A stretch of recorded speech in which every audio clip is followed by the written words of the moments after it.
Come in.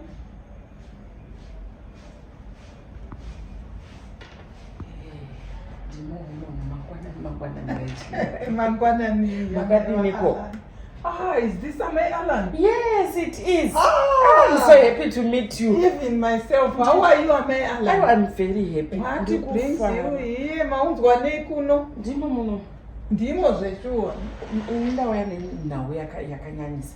Nokuti mwana wangu anditi munomuziva Alan. Yes. Alan unoita zvinhu zvakatsanangurika.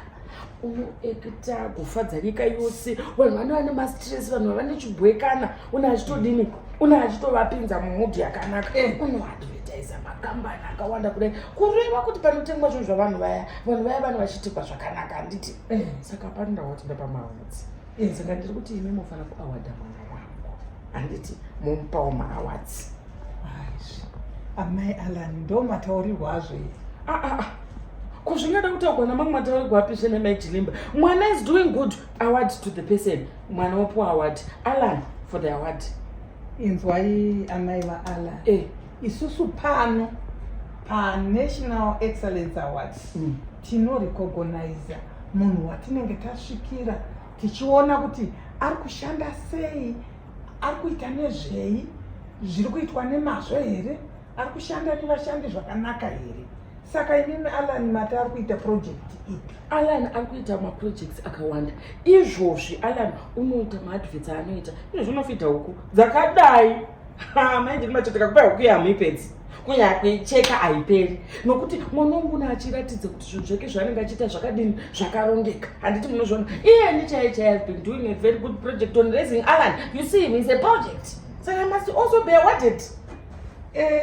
My Alan. Isusu zvatinoita kukukudza Alan.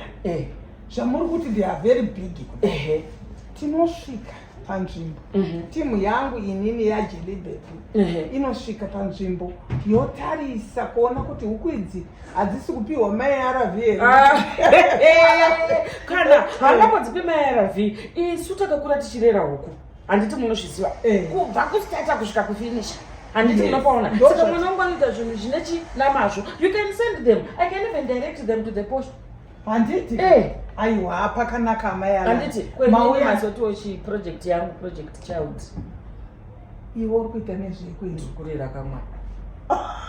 Ndingatadza kuawadiwawo. Mother of the month, mother of the year. A good mother. My Alan's kids. I must be awarded.